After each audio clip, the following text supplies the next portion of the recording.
Thursday in Tryon, North Carolina, and we're doing part 2 of a multi-part series about how to pick a leader. My brother challenged me to write down the New Testament specifications for a leader. I thought he was talking about pastors and ministers and was ready to refer him to a message that I preached that several associations and a number of churches have used to provide churches with guidance on how to pick a pastor or a minister. But he meant even beyond that, he meant to indicate that that would apply to a person running for political office in light of the fact that we're coming up on a presidential election. And I challenged him to think about what he wanted from that person. And then I also challenged him to think about what criteria he could find in the scriptures. Well, first of all, let me say to you that the Constitution, Article 2, Section for the 20th Amendment, requires 3 things of a president, only 3. One is that he be a natural-born U.S. citizen, and if born abroad, he would have at least one U.S. citizen parent. This became a hot topic in the selection of Obama as president, as he actually applied at a school as a foreign student. And there's some question about whether either of his parents were really U.S. citizens. He certainly was born a place that he claims to be Hawaii. Others claim to be Indonesia. We'll not get into that now. It's too late anyway.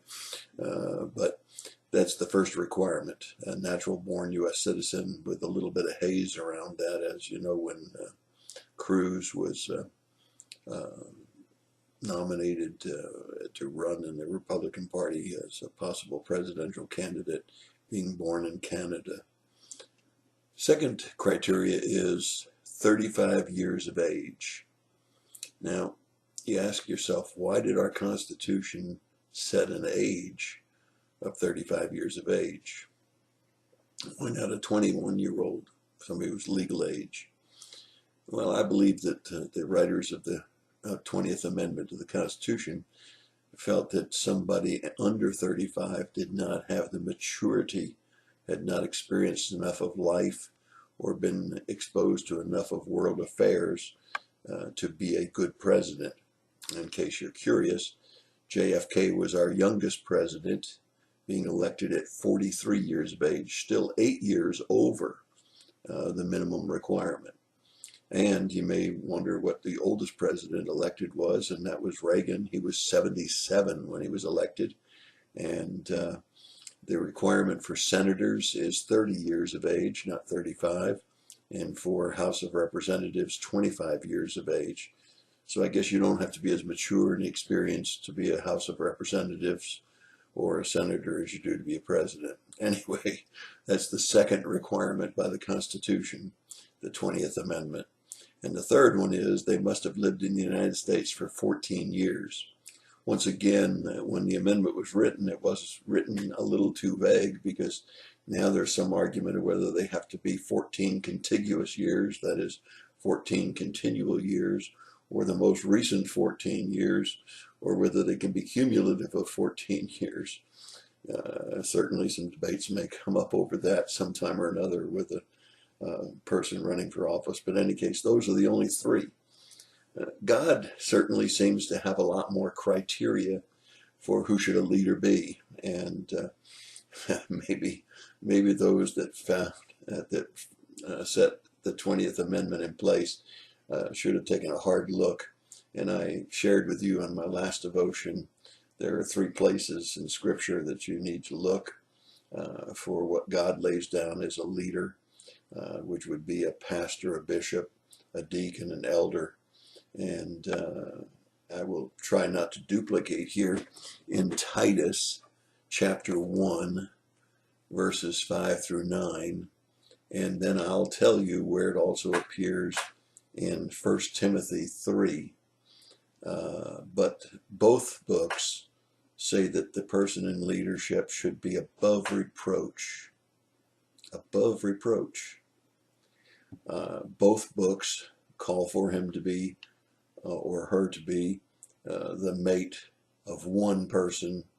And again, we get into debate even in the scriptures whether that's one person at a time, which eliminates polygamy, or whether that means one mate, period, not divorced and remarried. That issue has been a hot button in a lot of churches over the years.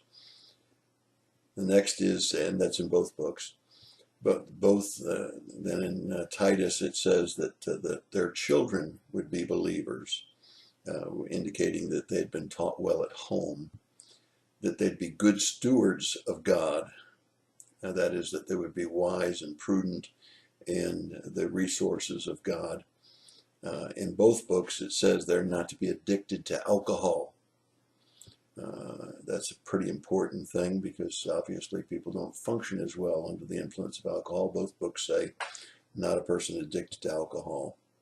Both books say they should not be fond of sordid gain. What does that mean?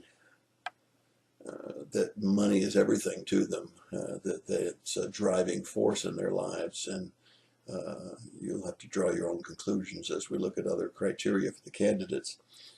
In both books it says not pugnacious. What does not pugnacious mean? It means that they not be quarrelsome, that they not go around looking to pick for a fight.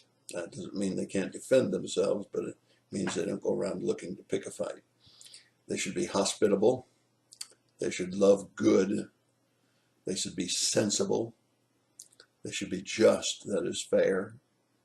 They should be devout in their faith.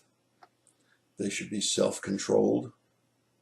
They should be able to encourage as well as to refute or to debate, but also able to praise and to encourage. They should be faithful to the word. Now, as we get down to Timothy, those that we've not yet named in 1 Timothy 3, 1 through 13, they should be prudent. They should be respectable. They should be hospitable. They should be able to teach. Ronald Reagan, with his jelly beans and some of his simplifications so the American public understood some of the principles he was trying to get across, was somebody that was able to teach. They should be gentle.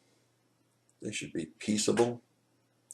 They should be free from the love of money. We kind of talked about that already in Titus. And they should not be a new convert or somebody that's a novice at things. And they should have a good reputation. Of course, that's the same thing as above reproach.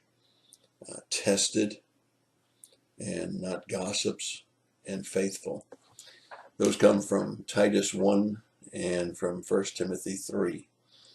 In the book of Acts, we find the selection for some deacons, and we find that the requirement there is exactly what my brother said. He said, I want to see somebody that's spirit-filled.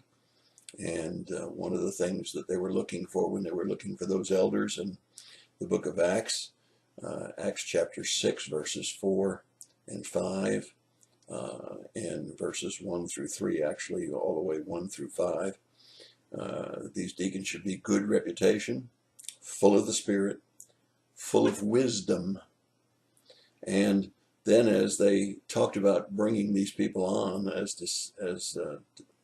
the deacons to the church, they talked about the disciples that would free them up to be dedicated or devoted to prayer.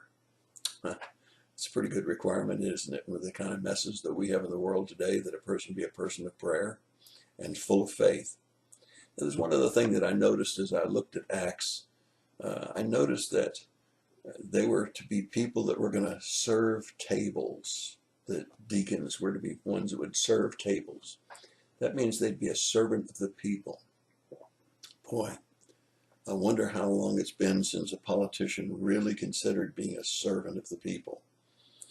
I remember at one time in Florida, we had one person that was in political office that would send out an annual questionnaire on multiple subjects, asking what you felt about those subjects, because he said that he wanted to be a representative of the people in Florida. What a unique idea, that you'd be elected by the people to represent the people, and then you'd get their opinion about some of the critical issues that were coming up before the Florida legislation. In any case, those are the requirements that we find in these books, and you'll see that Spirit-Filled, one of the ones that my brother found quickly, is one of those requirements. I want you to think about those. Go back and read those. There'll be the text will not be listed, but the scripture references will be listed at the end of this video. Go back and take a look at the hot topics from my last devotion, and then start to ask yourself about the political candidates, their running mates, and see how they measure up against what God says are the standards for ministers, deacons, and people in leadership roles. That's your thought for the day. God bless you and have a great day.